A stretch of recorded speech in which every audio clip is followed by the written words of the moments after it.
Praise the Lord, everyone. I hope everybody can listen to me. Okay. For our today's passage for the scripture, for the worship message, let's open our Bible to Exodus chapter 32. And from verse 31 and 32, I'll read it, you follow in your Bible. Exodus 32, verse 31. And Moses returned unto the Lord and said, Oh, these people have sinned, a great sin, and have made them gods of gold. Yet now, if thou wilt forgive their sins, if not, blot me, I pray thee, out of thy book which thou hast written. So I am going to bring two verses, one from the Old Testament and one from the New Testament, about this verse, this thought of the book of life. So this is one verse written in the Old Testament. Moses says that you can blot out my name from the book of life. Philippians chapter 4 and verse 3. Philippians 4 and 3. And I entreat thee also, true yoke fellow, help those women which labored with me in the gospel, with Clement also, and with other my fellow laborers whose names are in the book of life. Let's pray. Loving Heavenly Father, we thank you for your faithfulness, giving us the privilege to get together through this Zoom. Many saints, many families from different places have got together, and we want to thank you. We pray also, bless thy word, Lord, and anoint me afresh through your Holy Spirit. A clear thought may be given so we all may be able to worship you in spirit and in truth. Let you be exalted and glorified in the precious, most worthy name of Lord and Savior Jesus Christ. Amen. So the title of this worship, I can put it as the Lamb's Book of Life. Lamb's Book of Life in the Exodus 32 and 31 and 32 we saw in the Old Testament. Also it is written about this book of life, and in Philippians 4 and 3 also New Testament, though this is not the only place where it is written about the book of life. There are so many places, but I have selected this one. So the title is the Lamb's Book of Life. So I want to divide this title, the Lamb's Book of Life, in three parts. First, I want to speak about the life. Secondly, I'll speak about the book. And thirdly, I'll speak about the lamb. But I will bring it in a very short because we have to worship the Lord. So it speaks of the life. This life is not an ordinary life, you know. Many people in this world think about the life and death as the natural body which has life and then it's going to die. But the life and death which the Bible speaks is about our eternal destiny. That's very much important. And here in the Greek, there are three words used for life. One is bios, which I will not go into any detail, but from that word biology comes, and that is a physical body. So whenever the physical body is mentioned in the Bible, a Greek word is used, bios, and that if you want to write down, I'm not going to go through that reference. It's in Luke 8 and 14. That's the reference given over there. Then the second word is psyche, which speaks of the psychological life of a human soul. That word is used, psyche or suke, the way it pronounced, and that speaks about the mind, emotion, and will. And that reference is in Matthew chapter 16 and verse 25, where this word suke or psyche has been mentioned, and that's the soul, mind. But in John 1 and verse 4, maybe you can put that on the screen, John 1 and 4, where the word for life is used, Zoe, Z-O-E, Zoe, and that is the uncreated eternal life of God, the divine life uniquely possessed by God. That's the life we are talking about when the Lord Jesus Christ himself said in John chapter 10 and 10 that I am come that they might have life, Zoe life, that they might have it more abundantly, not just a life of Zoe life, but more. What is that Zoe life? You and me, we can have that God's eternal, uncreated life, a divine, uniquely life possessed by God, is giving to us. What a great God. He that believeth on me should not perish, but have everlasting Zoe life. That's the life he has given to all the believers. So this life doesn't come by our natural birth. It comes by the spiritual birth. So first of all, we have to thank the Lord that there is a book of life. And that life, names are only written of those who have that life. And we have that life because we have been born again from above. And this life, if we take it very lightly, and I don't know how, just think about God giving his life to you and me, how much full of praise and worship we should be. Oh Lord, this is your life you have given to me. Impossible things God has given to us. And our heart should be full of praises. Lord, that's Zoe life. We don't want our physical bios life or suke life. This is not going to last forever. But the Zoe life, which you are going to give, is going for eternal. What a great God he is, that he gave his life for us. His life he has given to us. So that's the first thing, not going into very detail. So we have to thank the Lord for that eternal life of God, which is possessed by God. He has given it to us. What a great joy it will be. Secondly, I want to speak about the book, the Lamb's Book of Life. So I'm going from the backward, life, and the book. Go to Revelation chapter 13 and verse 8. Please put this on the screen as fast as possible so I can finish it as fast as. Revelation 13 verse 8.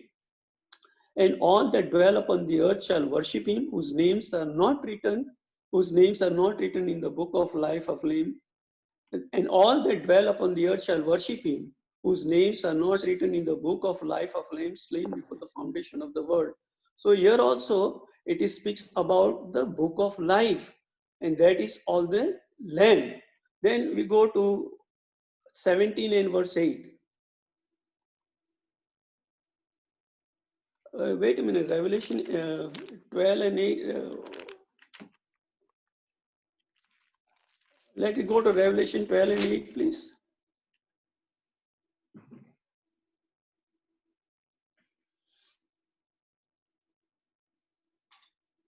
Oh, sorry, 13 and 8.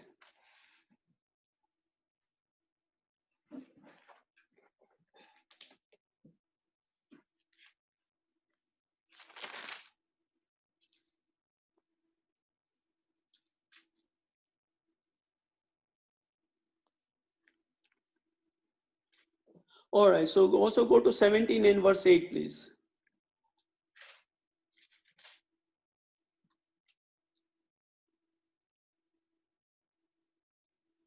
Okay, the beast that thou sawest, these verses speaks of the book of life. Don't go into the what it talks about the verse. The beast that thou sawest was and is not, and shall ascend out of the bottomless pit and go into the perdition, and they that dwell on the earth shall wonder, whose names are not written in the book of life. What a great joy it is for us. Think about it.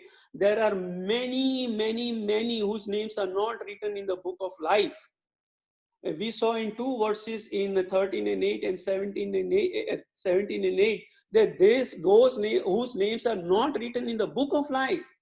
But we have to thank the Lord that he has written our name in that book, which is the book of life.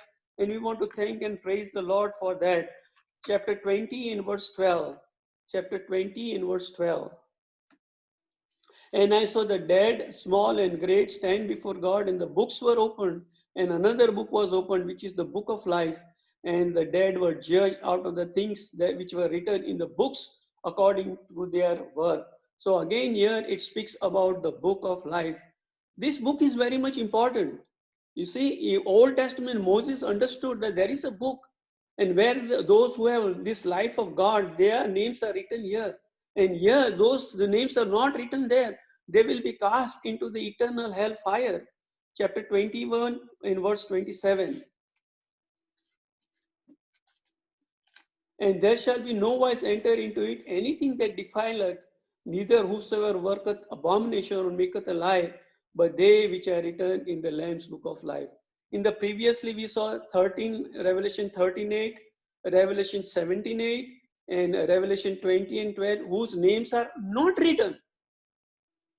But in this verse it says, whose names are written in the Lamb's book of life. Remember that. Three things: Lamb's book and life.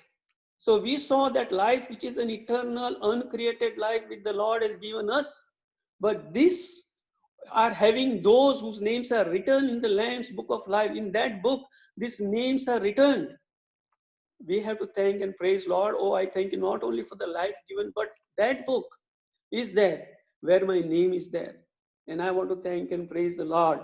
Now, there are two things which we cannot understand what God tells, sometimes God can forget what he wants to forget.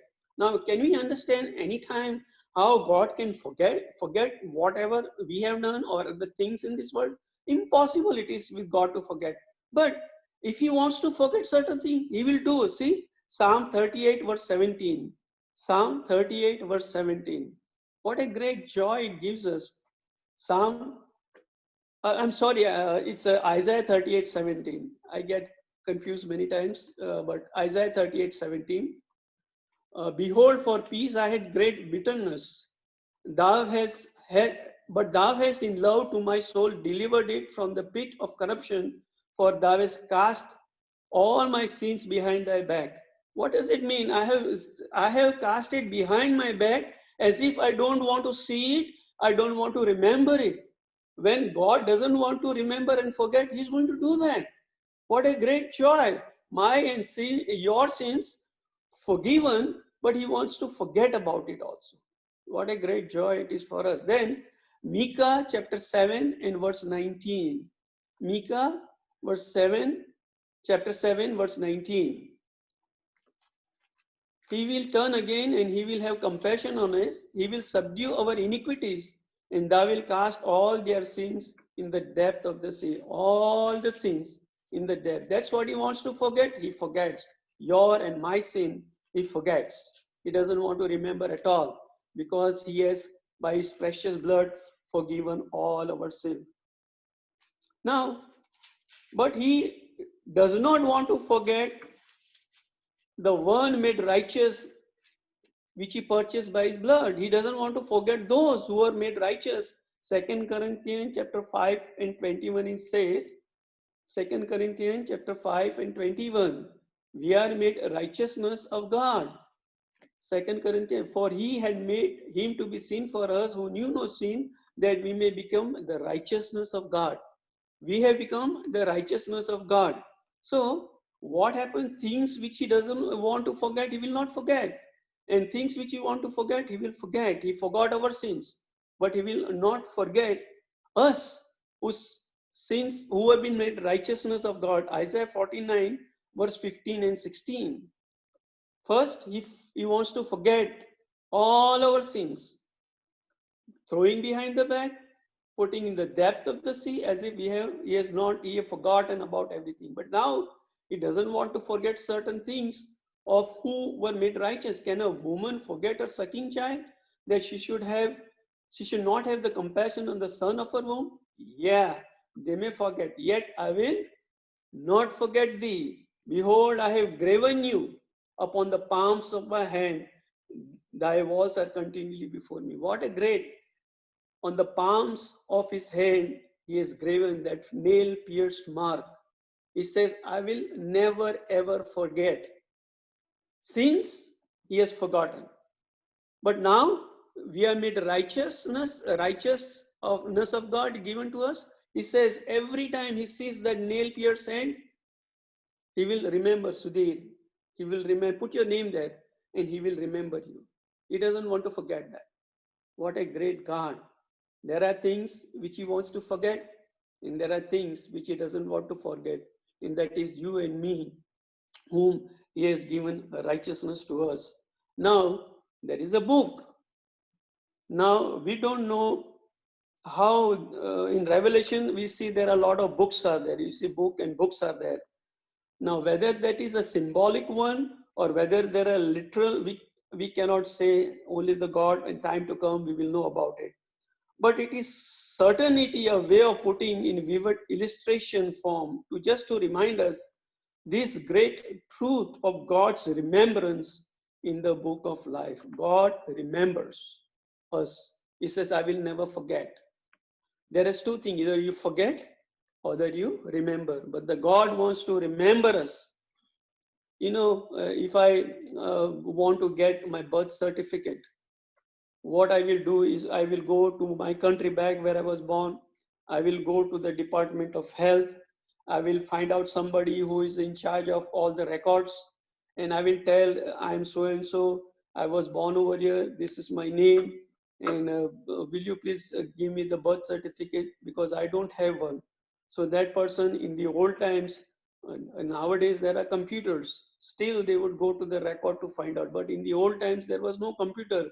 There were a lot of shelves in that department, and he would go to a particular shelf, lot of shelves, and they'll able to take out some books, and he will see that record that Sudhir Das was born on so and so date, so year, and he will come and then he will make up a certificate and give it to me. So think of it. There's a record kept here on this earth, but there is also a record kept in the book of life, whose names are written, who have been righteous by the blood of the Lord Jesus Christ. Now, just think about it, how wonderful it is. Lord remembers us, and our names are in that book of life because He has given us life. So we don't have to go and find a record. Once we go to Him, He will always open that and He says, yes, Sudhir, or your name is written in this book of life. What a great joy it is. Now just think about, you take out Luke chapter 23 and verse 42. Luke 23:42. Luke 23:42. You remember that thief when he was dying? He said unto Jesus, Lord, remember me when you come into your kingdom. Remember me. Don't forget, Lord. And Lord says, yes, I will remember you because you have been made righteous. You and me. Lord doesn't want to forget. Even the thief said, remember me.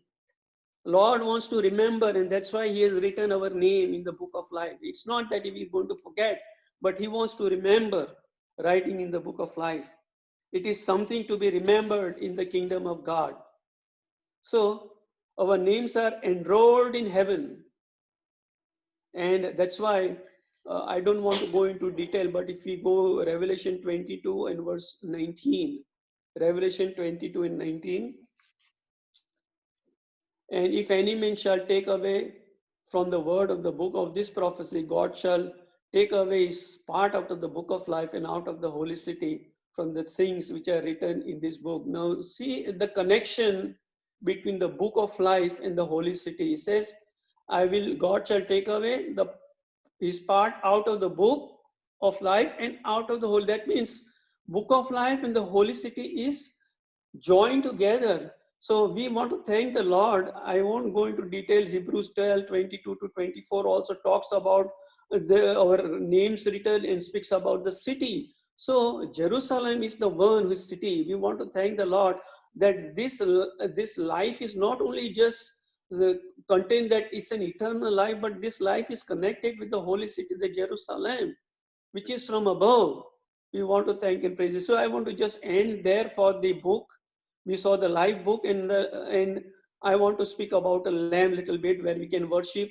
You can worship the life He has given. You can worship because Lord doesn't want you to forget. Even like the thief at the last moment, he said, don't forget, remember me. Now I want to speak about the lamb very quickly. There on the Day of Atonement, that is in Leviticus chapter 16, two goats were brought before the high priest Aaron. What he used to do is that one goat he used to cut, right, and he would offer as a sin offering, take the blood, go into the most holy place, once a year and presented as the sin offering for the transgression of the sin of the people of Israel, and that was offered, and that the sins of Israel were forgiven on that day. There was another goat where he would keep his hand on the head of the goat, confessing the sins of all the children of Israel, and that goat was sent into the wilderness to be forgotten about. That sin was forgotten. That goat is gone. Your sin have been forgotten. So that goat speaks of the forgotten sins of the children of Israel. But our Lamb of God, when our sins are put on him, it's been forgotten forever. Now remember that the Lord Jesus Christ himself became that symbol of and type of that goat which was driven away. Because when he was on the cross, he said, Lord God, my God, why you have forsaken me? Lord, you have forgotten me. Remember that goat which was forgotten is since gone in the wilderness, never able to see by anybody anytime. Same way our God took our sins. He was forgotten of God. Our sins were gone. So we thank the Lord that that is the what he did. And that was said. Now, I just want to bring the Lamb of God very quickly without any going to any Bible verses. That Lamb of God was before the foundation of the world. Remember this Lamb, this a Lamb's book of life, nobody's book of life, Lamb's book of life. Now he was a lamb slain before the foundation of the world, which I don't want to go into any detail. 1 Peter 1:20 is that. In Revelation chapter 13 and verse 8, it says, and all that dwell upon the earth shall worship him, whose names are not written in the book of life of the Lamb, slain before the foundation of the world. Mark the word slain before the foundation of the world. So the Lamb was not only when the earth was created, but he was slain before the foundation of the world. Then again, when the Lord created the earth in the first man Adam, again the Lamb was slain. And we see in Genesis 3:21 that the Lord made the coat of skins and clothes. So he shed the blood. So again the Lamb comes in picture. Then at his incarnation, when he became man, John also says, behold the Lamb of God, which taketh away the sin of the world. And 1 Peter 1:19, he says, but with the precious blood of Christ, as of a lamb, without blemish and without spot. So again here is the Lamb of God when he came on this earth 2000 years. Again, that Lamb is still in heaven. Revelation chapter 5 and verse 8.